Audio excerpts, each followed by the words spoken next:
Bismillahirrahmanirrahim. Assalamualaikum warahmatullahi wabarakatuh.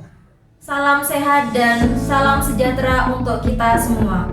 Perkenalkan, nama saya adalah Yayu Eliana SST MKep. Saya adalah salah satu dosen di Prodi D3 Kebidanan Fakultas Kesehatan Universitas Islam Madura.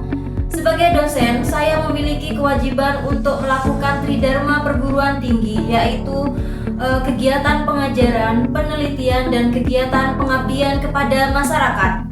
Video ini dibuat untuk memenuhi persyaratan pengajuan sertifikasi dosen yang dilakukan oleh Kemdikti-Sayentek pada tahun 2025, yaitu pernyataan diri dosen dalam unjuk kerja Tridharma Perguruan Tinggi PDD UKT PT, terutama dalam bidang pengajaran. Dalam penerapan proses pembelajaran, saya menerapkan prinsip DIA, yaitu Delivery, Interaction, and Assessment. Pada prinsip yang pertama, yaitu delivery, dilakukan dengan menyajikan konten pembelajaran secara terstruktur dan menarik, misalnya melalui presentasi visual, video, ataupun modul digital agar materi mudah dipahami. Prinsip yang kedua, yaitu interaction, dibangun melalui diskusi kelompok, tanya jawab, atau mendorong partisipasi aktif mahasiswa dalam memperdalam pemahaman mahasiswa. Prinsip yang ketiga, yaitu assessment, dilaksanakan secara berkelanjutan melalui kuis, tugas, atau umpan balik formatif guna mengukur pencapaian belajar dan memberikan ruang perbaikan. Saya mengempu beberapa mata kuliah, yaitu diantaranya anatomi, pelayanan KB dan kesehatan reproduksi, terapi komplementer dalam kebidanan, kegawat daruratan maternal neonatal dan BLS, dan asuhan kebidanan kehamilan. Namun fokus utama pengajaran saya adalah mata kuliah asuhan kebidanan kehamilan dengan kode mata kuliah BD 5.013. Mata kuliah asuhan kebidanan kehamilan merupakan mata kuliah wajib bagi mahasiswa kebidanan semester 2 dengan bobot SKS 5 SKS yang terdiri dari 3 SKS teori dan 2 SKS praktek. Jumlah pertemuan dalam mata kuliah ini terdiri dari 16 kali pertemuan dengan rincian 14 kali pertemuan tatap muka, 1 pertemuan ujian tengah semester, dan 1 pertemuan ujian akhir semester. Mata kuliah ini membahas tata laksana pemeriksaan dan pendampingan ibu hamil secara komprehensif, mulai dari konsepsi hingga persiapan persalinan sesuai standar praktek kebidanan. Deskripsi mata kuliah asuhan kebidanan kehamilan. Mata kuliah asuhan kebidanan kehamilan membekali mahasiswa kebidanan dalam memberikan asuhan kebidanan pada ibu hamil dengan melakukan pendekatan manajemen kebidanan yang holistik dan berbasis evidence-based didasarkan oleh konsep-konsep keterampilan dan sikap profesional. Kemampuan yang diharapkan setelah perkuliahan asuhan kebidanan kehamilan yang pertama berdasarkan CPL 3, yaitu lulusan mampu menggunakan iptek secara akuntabel dan bertanggung jawab dalam pelaksanaan asuhan kebidanan sesuai dengan standar profesi dan nilai-nilai profesionalisme, serta menyusun laporan hasil kerja individu dan kelompok secara akurat dan sahih. Yang kedua, berdasarkan CPL 5, lulusan mampu melakukan asuhan kebidanan dengan pendekatan manajemen kebidanan pada masa kehamilan dengan prinsip universal, precaution and patient safety di berbagai fasilitas pelayanan kebidanan dan komunitas sesuai SOP dan kewenangan bidan vokasi. Yang ketiga, CPL 6, lulusan mampu mengenali tanda dan gejala kelainan dan komplikasi maternal dan neonatal serta berkolaborasi dalam stabilisasi serta penanganan awal kegawat daruratan maternal neonatal secara tepat. Materi pembelajaran yang disampaikan pada mata kuliah asuhan kebidanan kehamilan yang pertama adalah fertilisasi, plasentasi, dan perkembangan janin. 2. Perubahan dan adaptasi fisiologi kehamilan. 3. Perubahan dan adaptasi psikologi kehamilan. 4. Faktor yang mempengaruhi kehamilan. 5. Kebutuhan dasar masa kehamilan. 6. Evidence base dalam asuhan kehamilan dan kajian jurnal.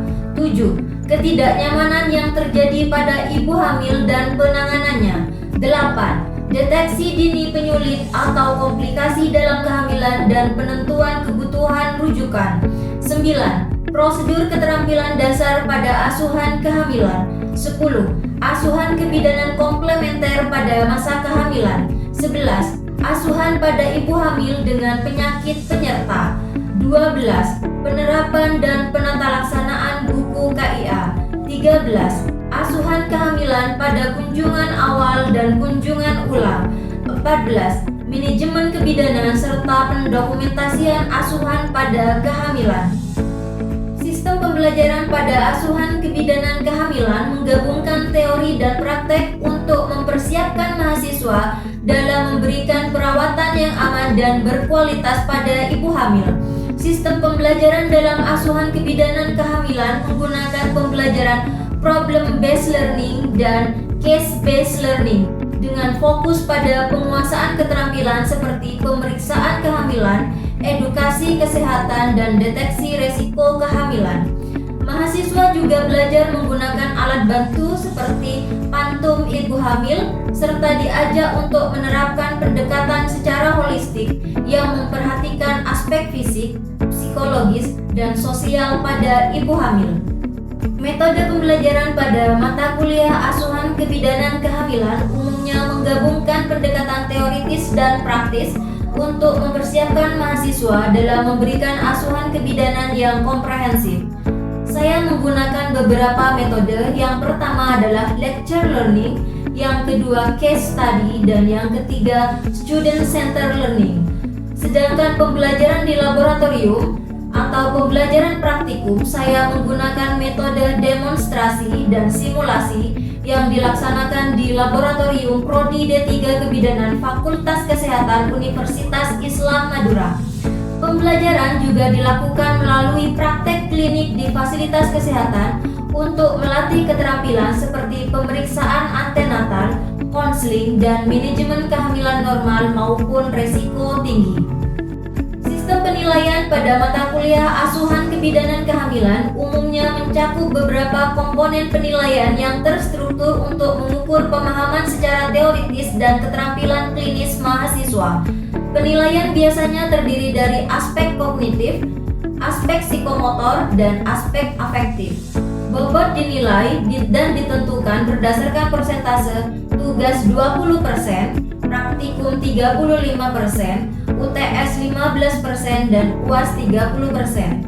Untuk mengisi daftar hadir dan nilai setiap mahasiswa, saya menggunakan aplikasi Sistem Informasi Manajemen Terpadu atau SIMAT yang digunakan oleh Universitas Islam Madura. Demikian merupakan informasi mata kuliah asuhan kebidanan kehamilan. Berikut adalah contoh video pembelajaran yang saya lakukan di kelas Prodi D3 Kebidanan Fakultas Kesehatan Universitas Islam Madura. Selamat menyaksikan. Bismillahirrahmanirrahim. Assalamualaikum warahmatullahi wabarakatuh. Waalaikumsalam warahmatullahi wabarakatuh. Apa kabar kita hari ini? Alhamdulillah, luar biasa. Alhamdulillah, semuanya dalam keadaan sehat walafiat. Nah, pada pertemuan kali ini kita sudah memasuki pertemuan ke-9 ya. Ya. Kemarin gimana hasil UTS-nya? Alhamdulillah. Banyak yang jelek atau banyak yang bagus atau gimana? Alhamdulillah, semoga nanti bisa dipertahankan sampai UAS sehingga nanti bisa dapat nilai yang optimal ya. Pada pertemuan ke-9 ini, sebelum saya mulai, saya absen dulu. Ada yang gak masuk nggak hari ini? Langsung saya semua ya? Iya. Oke, alhamdulillah. Jadi untuk pertemuan yang ke-9 ini kita akan membahas tentang deteksi dini kehamilan resiko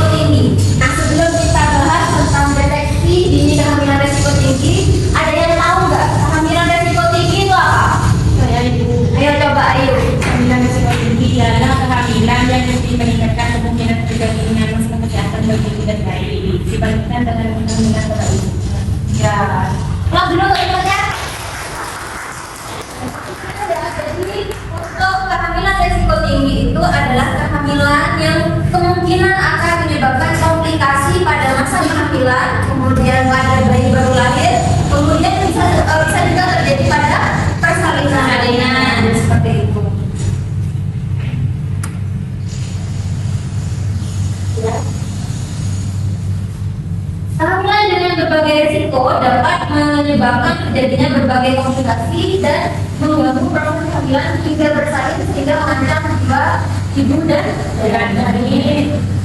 Kemudian siapa saja sih ibu hamil yang beresiko tinggi? Ada yang tahu? Ada yang Ibu yang punya tinggi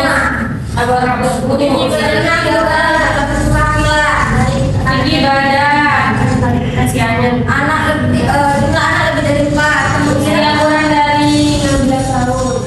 usia kurang dari 16 tahun. Dari jawaban barusan sudah benar semua. Jadi kategori ibu hamil resiko tinggi yang pertama adalah terlalu muda. Jadi ibu hamil yang usianya kurang dari 16 tahun. Kemudian yang kedua terlalu tua, ya usianya lebih dari 30 tahun. Kemudian jarak kelahiran yang terlalu dekat. Jadi jarak dari anak pertama ke anak kedua usianya kurang dari 2 tahun. Yang terlalu banyak anak, lebih dari 4. Kemudian apa lagi? Yang pertama adalah tinggi ibu hamilnya dari 145 cm. Kemudian kelainan bentuk panggul. Kelainan bentuk panggul ini seperti apa maksudnya? Kemudian panggul sempit. Yang ketiga ibu hamil dengan riwayat penyakit. Ada gula darah, kemudian darah tinggi, ada dengan TB paru, kemudian asma dan beberapa penyakit yang lain. Kemudian juga bisa disebabkan karena pola hidup yang tidak sehat. Merokok, ya ada nggak ibu hamil di sini yang merokok? Kalau daerah sini nggak ada. Dia minum alkohol, ya itu beberapa faktor penyebab terjadinya kehamilan resiko tinggi. Apa lagi kira-kira? Nah, gangguan psikis, stres, depresi, kemudian kekurangan energi kronik. Biasanya dilihat dari apa? Gila. Anaknya normalnya berapa sih? 2. Lebih dari 23,5. Jadi kalau misalnya kurang dari 23,5 itu semua dengan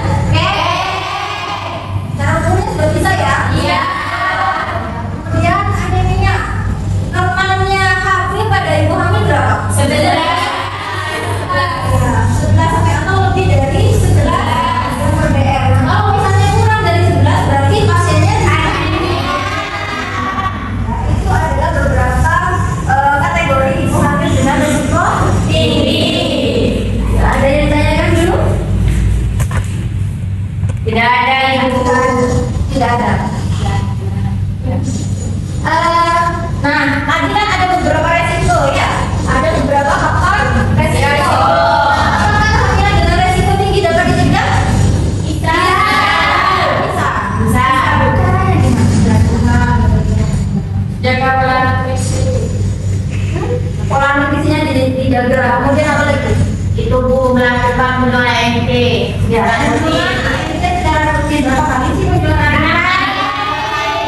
Ya, apa?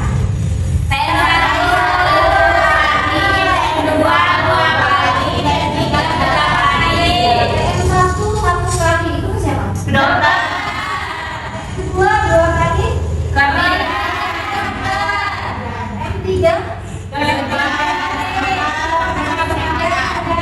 Ya, jadi M1 ke dokter, M2 ke bidan, ke M3 itu dokter ada ya.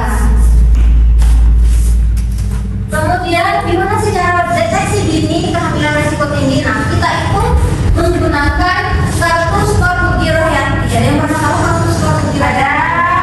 Sudah pernah melihat ya? Iya. Biasanya itu tercantum di mana? Di buku? Jadi saya jelaskan dulu tentang kartu skor Budi Rohyanti. Silakan untuk sementara saya bagikan dulu.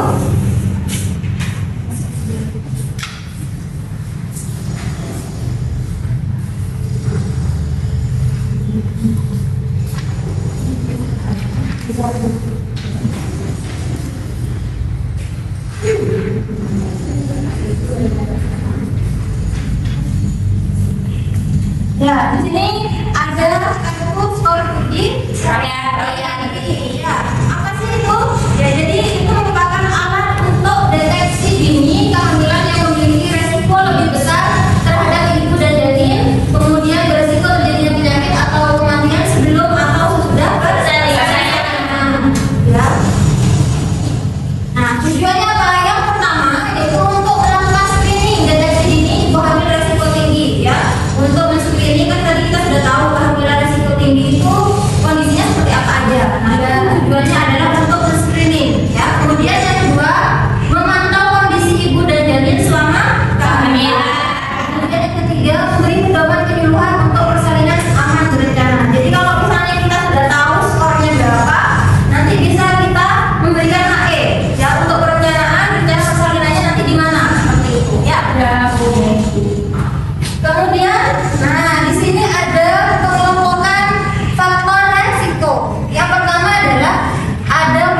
Kemudian persalinan dengan tindakan, ya.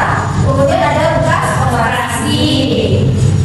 Nah, kelompok faktor resiko 2 yaitu ada gawat obstetrik.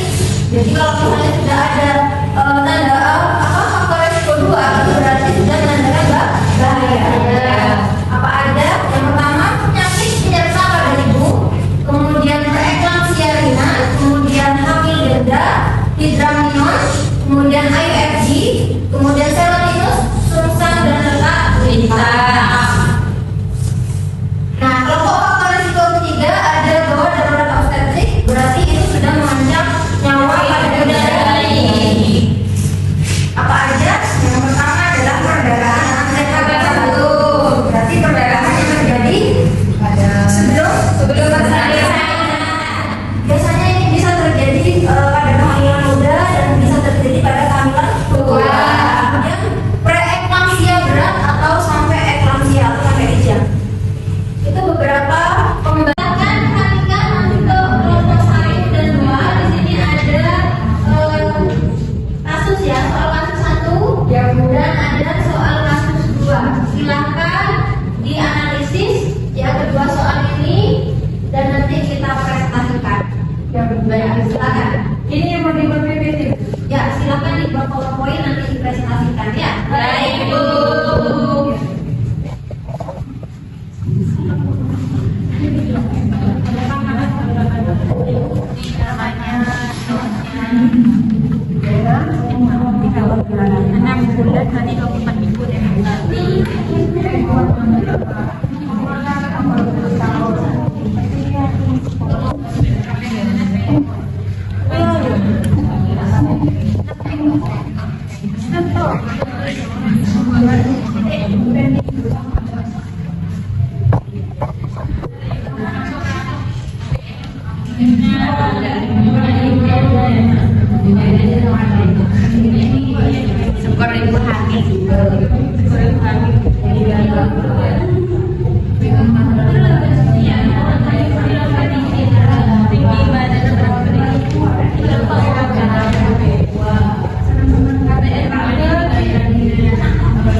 Baik, di sini saya akan presentasikan hasil diskusi kelompok 1.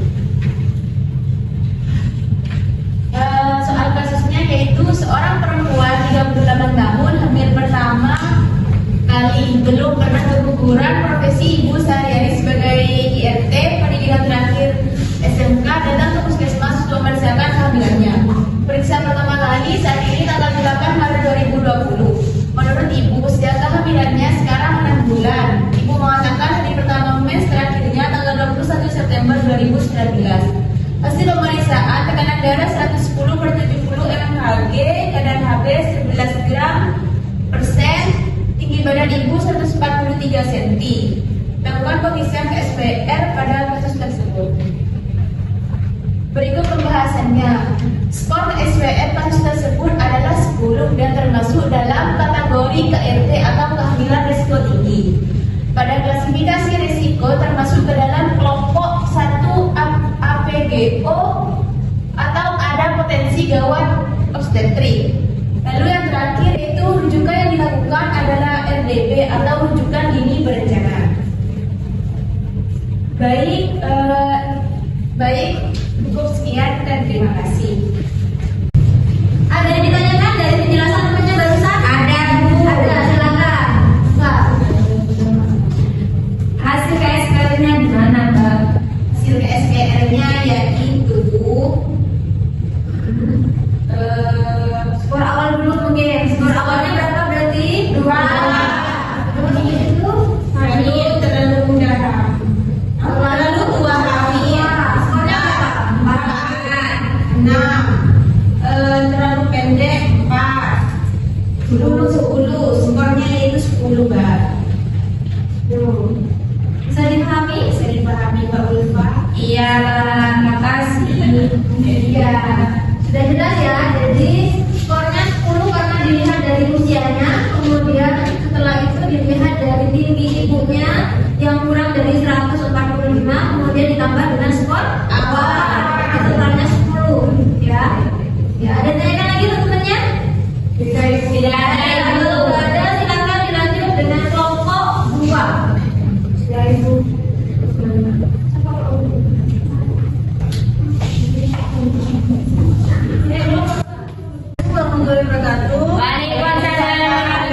kelompok 2. Soal kasus yaitu seorang perempuan usia 36 tahun, G4, P3A0 dan anggota PMB tanggal 23 Maret 2024. KPHT-nya 28 Juni 2023. Hasil pemeriksaan didapatkan bahwa tekanan darah 140/90 mmHg dan terdapat odema pada bengkai.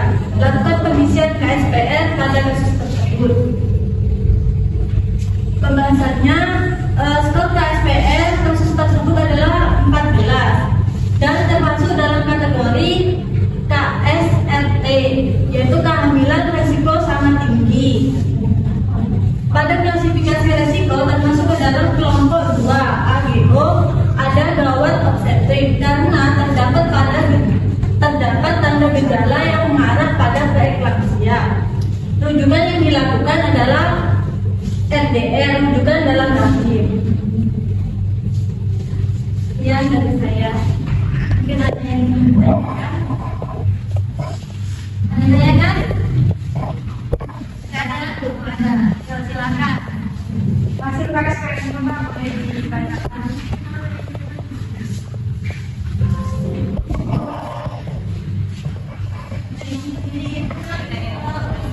Sekolah awal informasi itu kan 2, Pak. Kemudian penawar kedua 4. Selanjutnya yaitu terlalu banyak anak 4, jadi 10. Kemudian di sini juga tekanan darah ibunya itu 140, jadinya masuk ke tekanan darah tinggi, itu ada di poin nomor 12. Ada yang mau diklarifikasi benar apa enggak? Benar ya? Ya, jadi memang tadi skornya 14 karena dilihat dari usia, kemudian dia hamil anak keempat, kemudian dilihat juga dari tekanan darah. Ya, total berapa skor? 14. Ya. Ya, silakan dulu.